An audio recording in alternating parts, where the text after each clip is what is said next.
nothing with any certainty, but the sight of the stars make me dream.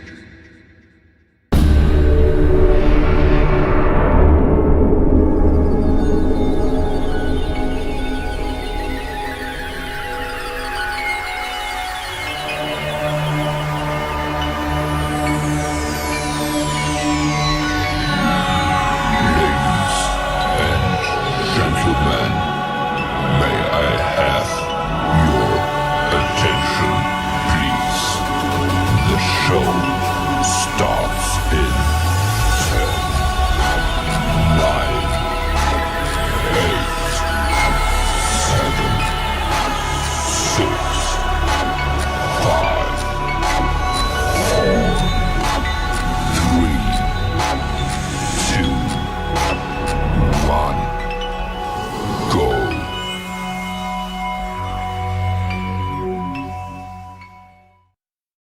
Halo, kembali lagi bersama dengan saya Jonas Simbolon. Kali ini kita akan membahas tentang desain dan kinerja audit pengamatan fisik tes untuk inventaris. Oke, jadi tujuan audit yang terkait itu yang pertama itu persediaan seperti yang dicatat pada tag atau keberadaan. Nah, prosedur pengamatan inventaris umum itu biasanya pilihan sampel acak nomor tag dan identifikasi tag dengan nomor dilampirkan pada inventaris yang sebenarnya. Amati apakah perpindahan persediaan terjadi selama perhitungan. Nah, keterangannya itu tujuannya adalah untuk mengungkapkan dimasukkannya barang yang tidak ada sebagai persediaan. Lalu yang kedua ada tujuan audit yang terkait dengan pengamatan fisik. Ada persediaan yang ada dihitung dan ditandai dan tag dicatat untuk memastikan tidak ada yang hilang atau kelengkapan. Lalu periksa persediaan untuk memastikannya ditandai. Amati apakah perpindahan persediaan terjadi selama perhitungan. Lalu tanyakan persediaan di lokasi lain, akun untuk semua tag yang digunakan dan yang tidak digunakan untuk memastikan tidak ada yang hilang atau sengaja dihilangkan.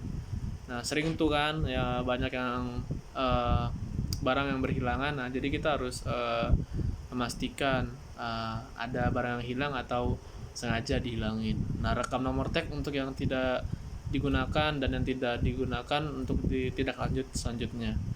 Nah, hal ini berguna ya harus ada perhatian khusus, harus diarahkan pada penghilangan sebagai besar persediaan. Nah, tes ini harus dilakukan pada penyelesaian hitungan fisik. Lalu persediaan dihitung secara akurat. Hitung ulang jumlah klien untuk memastikan jumlah yang dicatat akurat atau tidak pada tag-nya. Juga diperiksa deskripsi dan unit hitungan seperti selusin atau bruto kah. Bandingkan jumlah fisik dengan file induk persediaan. Ini perlu juga kita bandingkan file fisiknya dengan induk perusahaan. Lalu rekam hitungan klien untuk pengujian selanjutnya. Nah, hal ini berguna untuk mencatat penghitungan klien dalam file audit pada lembar perhitungan persediaan. Dilakukan karena dua alasan. Yang pertama itu untuk mendapatkan dokumentasi bahwa pemeriksaan fisik yang memadai telah dilakukan dan untuk menguji kemungkinan bahwa klien dapat mengubah penghitungan yang dicatat setelah auditor meninggalkan tempat. Nah, lalu ada persediaan diklasifikasikan dengan benar pada tag atau klasifikasi. Nah, prosedur pengamatan inventaris umum ini diperiksa deskripsinya persediaan pada label dan dibandingkan dengan persediaan aktual untuk bahan baku, barang dalam proses, dan barang jadi. Lalu mengevaluasi apakah persentase penyelesaian yang dicatat pada tag untuk pengerjaan dalam proses masuk akal.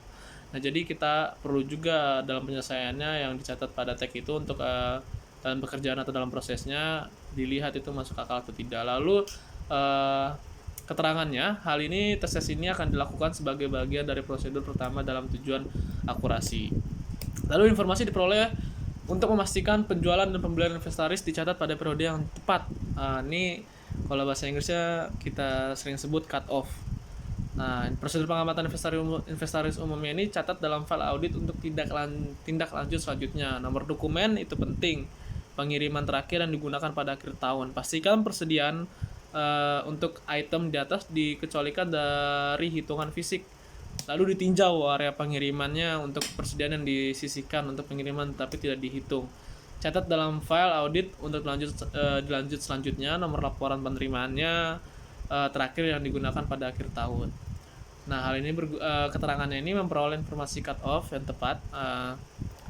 Untuk penjualan dan akuisisi adalah bagian penting dari pengamatan persediaan.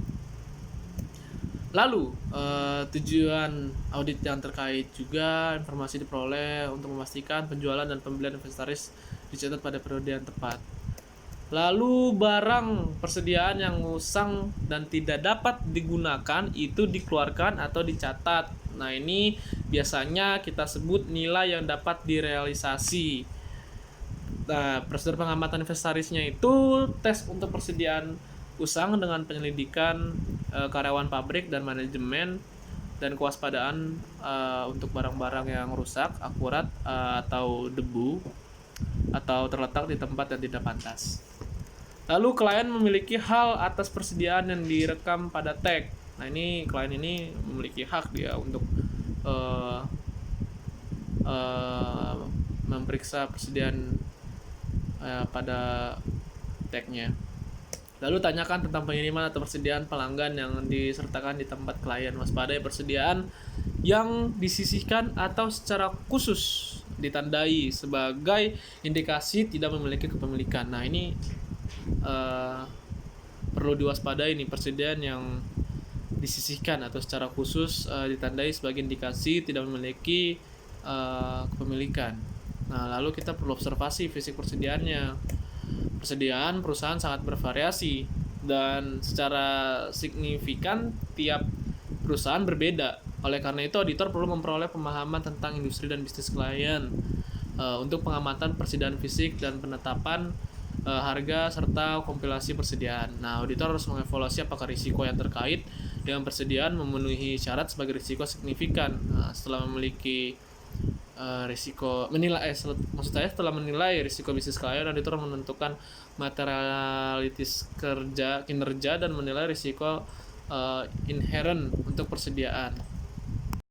Baiklah, sekian penjelasan yang bisa saya berikan pada video saya kali ini. Jika ada kurangnya mohon dimaafkan. Jika ada kata-kata yang kurang berkenan tolong juga dimaafkan, dan kiranya bisa bermanfaat untuk kalian semua dan tentunya bermanfaat juga bagi saya, dan kiranya Tuhan selalu memberkati kita, kiranya semesta selalu menyertai kita.